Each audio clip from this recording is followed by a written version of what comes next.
Pagkatapos ng nagising si William, halatang pagod pa rin mula sa pinagdaanan, yumuko si Caroline at tinanong kung kumusta ang pakiramdam niya. Sinabi niyang maayos naman siya, ngunit lumingon-lingon at tinanong kung paano siya napunta roon. Sumagot si Richard, sinabi sa kanya na isa sa mga scout ang nakakita sa kanya na nawalan ng malay sa kagubatan. Maswerte siya dahil kung hindi siya natuklasan, patay na sana siya ngayon.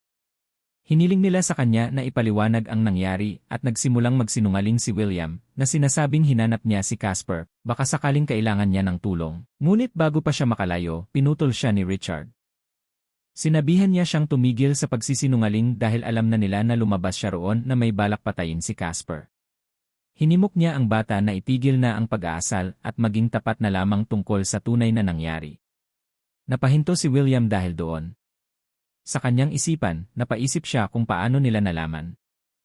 Si Richard ay parang nababasa ang iniisip niya, sinasabing hindi siya kasing tuso ng iniisip niya, marahil dahil sa kawalan ng karanasan. Inamin ng pinuno ng kampo na hinayaan nila siyang walang kontrol sa mahabang panahon. Ngunit sa kabila ng lahat, hindi niya inisip na walang silbi si William. Sa katunayan, naisip niya na ang bata ay matalino. Sinabi niya na siya ay isang taong may napakalaking potensyal na hindi pa nagagamit. Mapanganib, oo, ngunit lubhang kawili-wili. Tinanong ni William kung kailan nalaman ni Richard ang lahat. Sumagot ang matandang lalaki na alam na niya mula pa noong nagkita sila. Nang tumingin siya sa mga mata nito, hindi siya nakakita ng isang bata. Sa halip, nakakita siya ng isang buhay na sandata.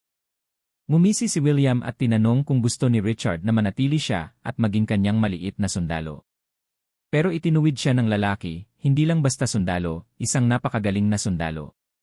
Pagkatapos ay dumating ang alok, nagmungkahi si Richard ng isang pakikipagsosyo. Susuportahan niya at ni Caroline si William, poprotektahan siya, at tutulungan siyang lumakas. Bilang kapalit, tutulungan ni William si Richard na umangat sa kapangyarihan at maging pinuno ng buong kagubatan. Tinitigan siya ng binatilyo at tinanong kung bakit siya sasang-ayon dito. Bakit hindi na lang patayin si Richard? Tutal, ang paggawa niyan ay malamang na magbibigay sa kanya ng maraming tutorial points. Si Richard, kalmado gaya ng dati, ay kinilala na ang pagpatay sa kanya ay magdudulot ng gantimpala, ngunit ang pakikipagtulungan sa kanya ay magdudulot ng mas mahalaga. Kung gusto ni William ng kapangyarihan, impluwensya, at tunay na pag-unlad, ito ang mas mabuting landas.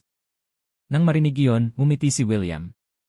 Sa wakas, may isang taong nakakita sa kanyang halaga. Tinanong ni Richard kung mayroon silang kasunduan. Sumang-ayon si William. Nang maayos na ang lahat, sinabi ni Richard kay Caroline na oras na para umalis. Habang naghahanda silang umalis, tinawag siya ni William, tinatanong kung talagang iwan nila siya roon nang walang nagbabantay. Sinabi sa kanya ni Richard na magagawa niya ang anumang gusto niya. Kung bumuti na ang pakiramdam niya, dapat niya silang hanapin dahil kailangan pa nilang pag-usapan kung sino ang umatake sa kanya. Pagkatapos ay umalis ang dalawa, isinara ang pinto sa likuran nila at iniwan si William na mag-isa. Tahimik siyang nakatayo roon, hindi pa rin sigurado kung totoo ang lahat ng nangyari. Sa labas ng kabin, sinabi ni Caroline na eksaktong nangyari ang hula ni Richard. Bahagyang tumango ang pinuno ng kampo. Ayon sa kanya, ang mga taong tulad ni William ay gustong isipin ang kanilang sarili bilang komplikado, ngunit sa katotohanan, sila ay simple. Sabihin ang mga tamang bagay, pakainin ang kanilang ego, at madali silang patnubayan. Pagkatapos ay bumalik ang kwento sa isang oras na ang nakalipas, bago pa man magising si William. Nasa loob ng silid sina Richard at Caroline at nagpaplano ng kanilang susunod na hakbang. Sinabi niya sa kanya na naniniwala pa rin siyang mas matalinong desisyon ang hayaang mamatay si William. Ngunit iba ang naisip ni Richard. Ipinaliwanag niya na arogante ang bata. Ang uri ng taong naglalakad na parang pag-aari niya ang kampo. Naniniwala siyang maaaring makasira sa kanya ng kaunti ang isang karanasang muntik ng mamatay. Tinanong ni Caroline kung sa palagay niya ay makakatulong sa pag-unlad ng teenager. Tumawa si Richard at sinabing hindi. Naniniwala siyang sira na si William at lalo lang siyang masisira nito. Ngunit hindi naman iyon masamang bagay. Ang plano niya ay samantalahin ang kalagayan ng binata. Kung mas mahina siya, mas madali siyang manipulahin. Doon sila papasok para iparamdam sa kanya na pinahahalagahan siya ng mahalaga.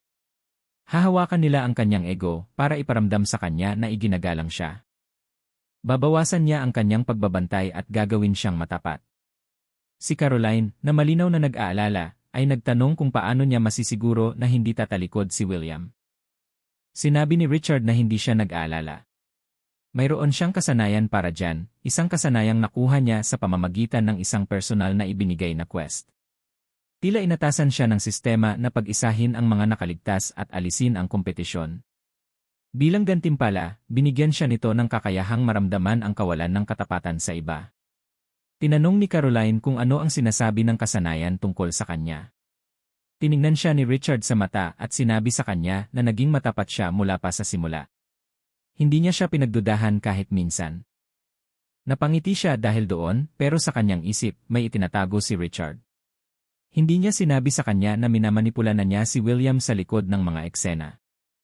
Ginamit niya ang bata para alisin ang mga hindi mapagkakatiwalaang miyembro ng grupo.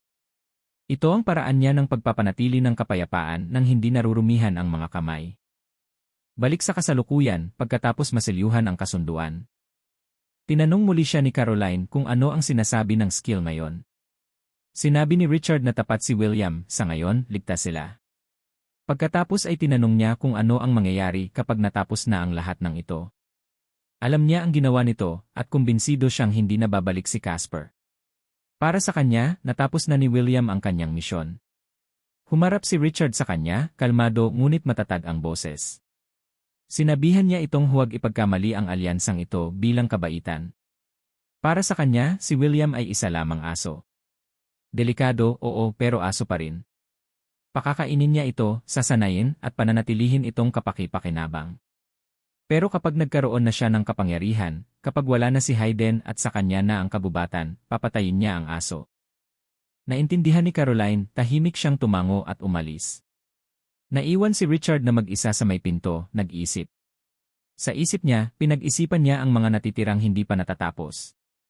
Mayroon pa rin na ilang tao sa kampo na hindi niya pinagkakatiwalaan, kasama na sina Mr. Smith, sina Bertram, at Adam. Ngunit may oras pa rin siyang haharapin sila sa susunod. At dahil doon, umiti ang pinuno ng kampo. Isang mapanlinlang na ngiti na nagsasabi ng lahat tungkol sa kung sino talaga siya. Sa loob ng masukal na kakahuyan, si Jake sa kanyang kinatatayuan, nakapikit ang mga mata, nakatutok ang pana ng eksakto sa isang malaking nilalang na parang ostrich. Naninigas ang mga kalamnan sa kanyang mga braso habang nakaposisyon, bahagyang nanginginig ang mga daliri. Parang matagal na siyang hindi gumagalaw, sinusubukang hindi maalerto ang halimaw, na patuloy na nagmamasid sa lugar, ngunit hindi kailanman tumingin ng diretsyo sa kanya. Pagkatapos, may narinig siyang kaluskos mula sa likuran. Umalinggaw ang pamilyar na boses ng kanyang kasama na kulay asul, si Cecil, nang ianunsyo ng INPI ang kanyang pagbabalik dala ang isang kumpol ng mga kabute. Sa kasamaang palad, ang tunog ay nakarating sa nilalang, na umikot, at agad na nakita si Jake. Napasigaw ito sa takot at nagsimulang tumakas. Nang makita ang sandaling ito, pinakawalan ng mamamana ang kanyang palaso. Tumalsik ito ng may imposibleng bilis at puwersa, tumama sa katawan ng ostrich, at nagpatuloy sa isang malawak na butas sa isang puno sa likuran nito. Sumiklab ang apoy mula sa pagbangga, na nilamon ng apoy ang gawa sa kahoy. Napatitig si Cecil, nang dilat ang mga mata, nagtatanong kung anong klaseng kapangyarihan yan. Ibinaba ng batang mandirigma ang kanyang pana, at mahinahong sumagot na isa itong malakas na bala. Bumulong ang imp na hindi makapaniwala, tinawag ang atake na baliw, at nagtanong kung bakit hindi ginamit ang isang bagay na tulad nito sa kanyang laban sa caster. Tumawa si Jake ng maikli, pagkatapos ay ipinaliwanag ang kakayahan, kahit malakas, ay may malaking limitasyon. Para ma-charge ito, kailangan niyang manatiling hindi gumagalaw, isang bagay na mahirap pamahalaan sa aktwal na labanan. Inabot din ng oras, mga 12 segundo para sa huling putok na iyon. Sa katunayan, sa pagtatapos nito, naramdaman niyang parang mahuhulog ang kanyang braso na mabibigat. Mahinahong sinabi ni Cecil na ang kasanayan ay praktikal lamang bilang isang opener, at idinagdag ni Jake na gumagana rin ito ng maayos para sa mga ambush. Nang matapos ang pag-uusap, isang asul na notification ang lumitaw sa harap niya, na nagpapaalam sa kanya na naabot na niya ang level 11 bilang isang archer. Ngunit walang kasiyahan sa kanyang ekspresyon. Bumabagal ang kanyang pag-usad. Pinaghihinalaan niya na naalis na ng iba ang karamihan sa mga halimaw habang siya ay nakulong sa loob ng isinumpang piitan ng hamon. Ngayon ay naiwan siyang nagpupulot ng mga tira-tirang bagay. Nang marinig ito, nag-atubili ang imp bago magbigay ng mungkahi. Kung ang layunin ay mabilis na mag-level up, maaaring mag-alok ng mas maraming halimaw ang mas malalalim na rehiyon ng kagubatan. Napagtanto rin ito noon ni Jake, ngunit hindi niya ito ginawa. May pag-aalinlangan siya. Ang paglalim pa ay may sariling panganib. Maaari niyang makatagpo ang mga landas ng kanyang nakaraan. At pagkatapos ano? Ano pa ang sasabihin niya sa kanila? Ang mas malala pa, paano kung wala nang makakausap? Itinaboy niya ang kaisipang iyon at sinabi sa kanyang kasama na mag-i-explore sila ng mas malalim, ngunit may pag-ingat. Gusto niyang iwasan ang anumang kampo. Ang huling bagay na kailangan niya ay ang madala sa digmaan ng iba. Nagtaas ng kilay ang imp, malinaw na hindi naniniwala sa dahilan, ngunit wala nang sinabi pa. Idinagdag lamang ang isang sarkastiko, oo naman, iyon ang tunay na dahilan. Ipinagpatuloy nila ang kanilang paglalakbay sa kagubatan.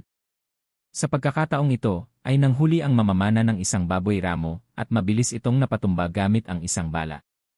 Kalaunan, umakyat siya sa isang mataas na puno, maingat na kinukuha ang mga itlog mula sa pugad ng ibon. Maya-maya pa, tumalon siya sa isang ilog upang manghuli ng isda, na lumalabas kasama ang kanyang bulwagan, tumutulo, ngunit matagumpay. Kalaunan, ang dalawa ay nakakita ng isang hindi pangkaraniwang bagay. Isang mataas na gate na gawa sa kahoy at bahagyang natatakpan ng lumot. Ito ang marka ng pasukan sa isang piitan. Pareho silang nakatayo sa harap nito, hindi sigurado. Pinagmasdan ni Jake ang istruktura, sinasabing pamilyar ito. Sumang-ayon ang imp at binanggit na mas kaunti ang mga kabute kaysa dati. Isang notification ang lumabas sa harap ng Archer, na nagsasabing ang pagpasok at paglabas ay walang limitasyon. Iminumungkahi pa lang nito na hindi na ito kasing brutal ng huling pinasok niya. Inulit ng impi ang parehong tanong na itinanong ng system, papasok ba siya sa piitan? Pagkaraan ng ilang sandali, tumango si Jake. Kung gusto niyang mag-level up, ito ang pinakamagandang opsyon. Sa sandaling nakumpirma niya, isa pang asul na panel ang lumitaw. Pumasok siya sa piitan na kilala bilang yungib ng Badger, at simple lang ang kanyang layunin, talunin ang ina ng yungib. Diretso lang, iyon ang naisip niya. Kaunting pagtakbo lang, bawasan ang mga halimaw, pagkatapos ay talunin ang boss. Si Cecil, na laging pesimista, ay kinutya ang ideya at bumulong na sila ay madaling maitapon sa isang hukay ng kamatayan. Parang tinawag ng pahayag, isang malaking badger ang lumitaw mula sa mga anino. Ang mga mata nito ay nagliwanag ng isang nakakatakot na pula, at isang malalim na ungol ang lumabas mula sa lalamunan nito. Umatras ang imp, bumubulong na natupad ni Jake ang kanyang hiling para sa mga mapanganib na halimaw. Sa pagsuri sa nilalang, napansin ng mamamana na ang mga badger na ito ay mas malakas kaysa sa mga matatagpuan sa labas. Ang katotohanan iyon ay nagdulot ng isang ngiti sa kanyang mukha, tinanggap niya ang hamon. Ayaw ng kanyang kasama na sumali dito. Umatras ang maliit na nilalang papasok sa kwintas na nakasabit sa leeg ni Jake, sinasabihan itong tumawag kung kinakailangan, o mas mabuti pang huwag na lang. Sa pamamagitan ng pagkibit-balikat, ibinalik ng mamamana ang kanyang atensyon sa mga halimaw, nagpakawala siya ng 2 palaso. Tinamaan ang isang target nito ng diretsyo, ngunit hindi tinamaan ang isa. Sumugod ang pangalawang badger bago pa man siya makareact. Dahil wala ng oras para umiwas, kinailangan na lang niyang humarang. Sumigaw sa sakit ng kagatin ng mga pangil ng nilalang ang kanyang braso, ngunit labis itong nakatuon sa pagkagat sa kanya, kaya hindi nito inaasahan ang paghihiganti. Gamit ang kanyang libreng kamay, pinatamaan niya ng palaso ang dibdib ng halimaw na siyang nagtapos dito. Parehong bumagsak ang mga halimaw at tumunog ang isa pang notification, naabot na niya ang level 20. Natawa si Jake sa sarili, halos nagbibiro tungkol sa tuluyang paglaktaw sa boss at paggiling na lang sa mas maliliit na kalaban. Habang palalim ang kanyang pagtulak, sunod-sunod na alon ng mga agresibong badger ang sumugod patungo sa kanya.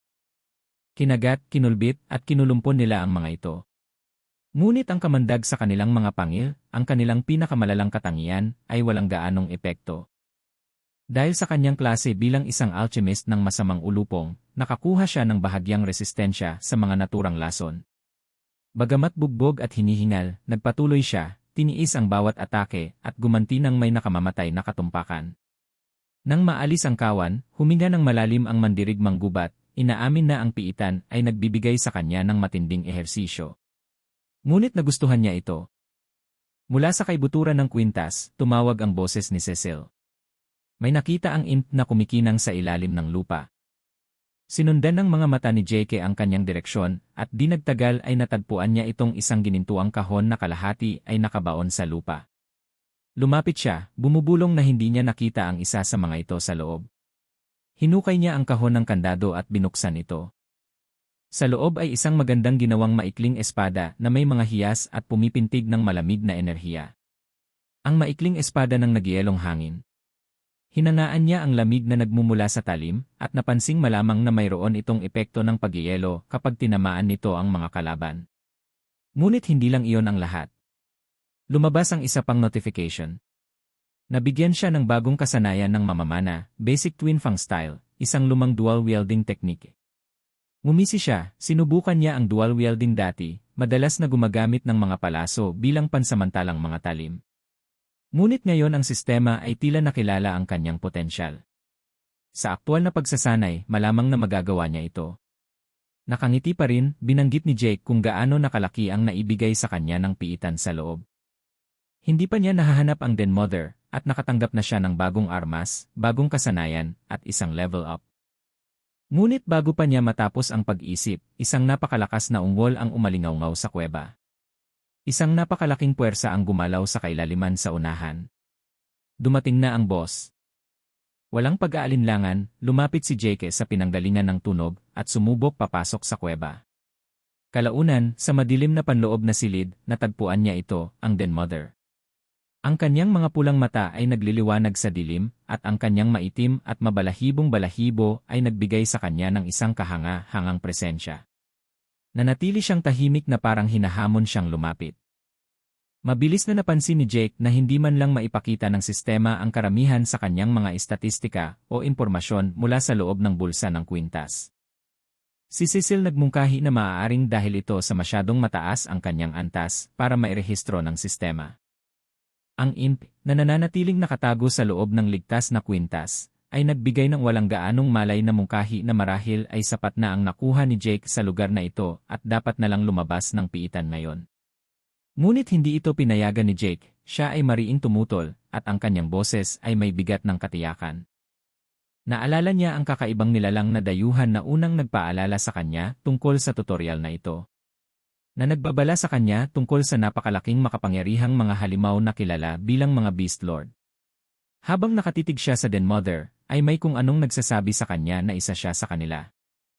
Si Cecil, na hindi kumbinsido, ay nagtanong mula sa loob ng kwintas kung bakit naniniwala si Jake doon. Ipinaliwanag ni Jake na ang Den Mother ay malinaw na isang dungeon boss, ngunit napakalakas niya, kaya hindi man lang siya maskan ng maayos ng system. Kung susundin mo ang lohika ng laro, lampas iyon sa karaniwan. Nangangahulugan ito na nalampasan niya ang regular na mga parameter ng boss. Dahil doon ay naging isa siyang Beast Lord sa paningin ni Jake.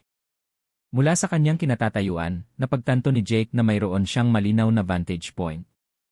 Ito ang perpektong setup, kaya niya itong tamaan gamit ang kombinasyon ng isang poison arrow at isang fully charged power shot. Ito ay isang butas na hindi niya maaaring baliwalain.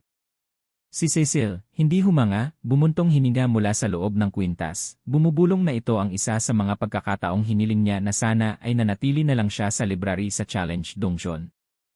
Hindi nawala ng pag-asa, tumayo si Jake at itinaas ang kanyang pana. Nagpalo siya ng palasong may lason at sinimulang ilabas ang power shot. Mahigpit na hinawakan ang tali ng pana, nanginig ang mga daliri dahil sa pag-igting. Hindi pa rin gumagalaw ang Den Mother, parang wala siyang pakialam na siya ay tinatarget. Lumipas ang ilang segundo, pinigilan ni Jake ang palaso, habang naggangalit ang kanyang mga ngipin, habang tumitindi ang pag-igting. Pagkatapos ng 12 nakakahilong segundo, handa na ang power shot. Binitawan niya ito. Ang palaso ay sumirit sa ere ng may mabilis na pagsabog, kasunod ang dilaw na apoy na nagpapahiwatig ng hilaw na lakas ng kasanayan. Ngunit nang malapit na itong tumama sa target nito, tumugon ang Den Mother. Humarap siya sa projectile, yumuko, at ginamit ang kanyang katawan upang ilihis ito. Hindi siya umiwas. Inilipat niya lang ito ng may kalkuladong katumpakan. Tinamaan pa rin siya ng palaso na nagbigay kay Jake ng pag-asa. Naisip niya na maaaring magkaroon pa rin ng epekto ang lason, ngunit ang pag-asang iyon ay mabilis na nawasak. Sa isang nakakatakot na pagpapakita ng likas na ugali at kontrol, ay kinagat ng boss ang sarili niyang laman at pinunit ang bahaging tinamaan, at tuluyang inalis ang lason. Habang pinapanood ito, nanlumo si Jake. Ang Panginoong halimaw na ito ay hindi lamang makapangyarihan. Nakakagulat na mayroon din siya ng katalinuhan.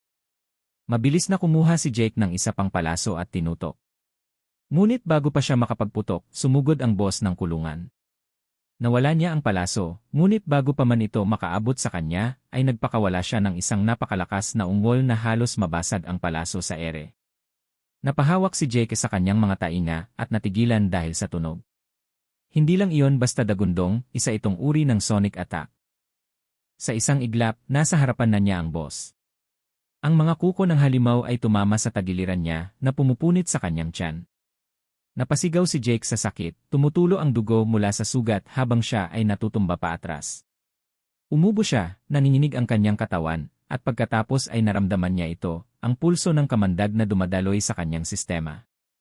Inakala niyang poprotektahan siya ng kanyang mga panlaban batay sa alchemist.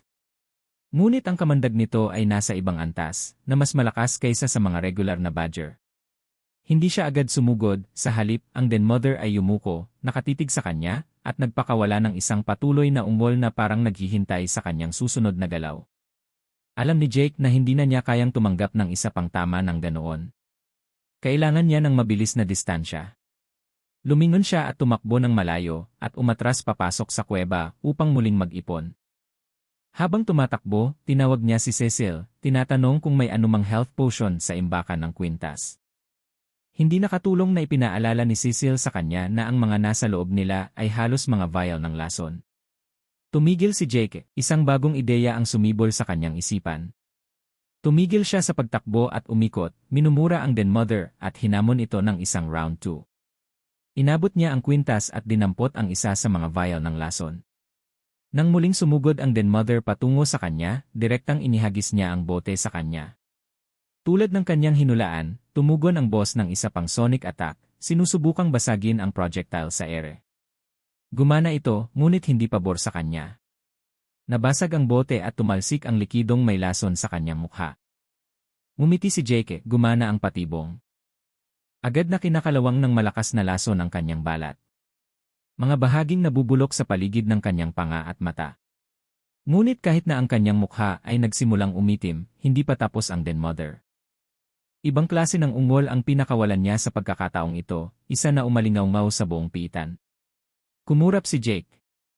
Mula sa mga sulok ng kuweba, mas maraming nilalang ang nagsimulang lumitaw. Sila ay malalaking alpha venom fang badger, at pinalibutan nila siya mula sa lahat ng direksyon. Si Cecil, na sumisilip mula sa loob ng bulsa ng kwintas, ay nataranta, tinanong si Jake kung nakita niya ang nangyayari. Kalmadong sumagot si Jake na tumawag ang boss ng mga reinforcement. Na may mapanglaw na tingin, hinugot ni Jake ang kanyang bagong punyal. Bumulong siya na umaasa siyang maitatago ang sandatang ito para sa ibang pagkakataon, ngunit mukhang hindi ngayon ang oras para mag-alangan. Pag-activate ng estilo ng Twin Fang, sumugod si Jake sa kawan ng may malabong galaw dahil sa bilis. Ang kanyang mga espada ay tumagos ng malinis sa kanyang mga kalaban, pinuputol ang mga paa at pinugutan ng ulo. Yumuko siya at umikot ng may katumpakan. Ang bagong estilo ng pakikipaglaban na nagpapahintulot sa mas mabilis at mas maayos na mga pag-atake. Gayunpaman, hindi naging madali ang laban sa bawat badger na napatay niya. May lumapit na isa pa, ibinaon ang kanyang mga ngipin sa kanyang binti, at habang sinasaksak niya ito, kinagat ng isa ang kanyang braso, inalog niya ito, at may dalawa pang tumalon sa kanya mula sa likuran. Ngunit matalas ang kanyang mga pandama. Dahil inaasahan ang kanilang mga pag-atake, lumingon siya gamit ang isang umiikot na hiwa at pinagpira-piraso ang mga ito.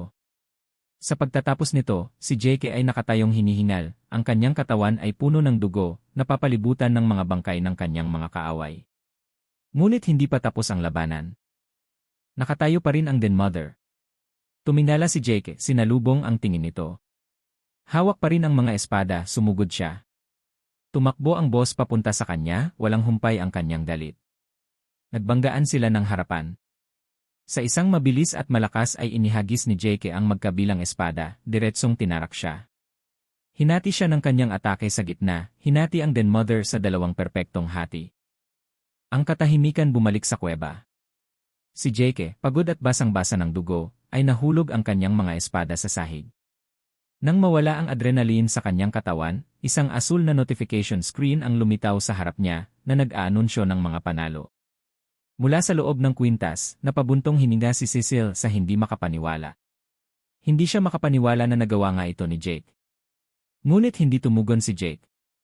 Sa halip, nakapikit ang mga mata at nakadibdib, pinakawalan niya ang isang malalim at sinaunang ungol, malakas, matagumpay, at malahayop.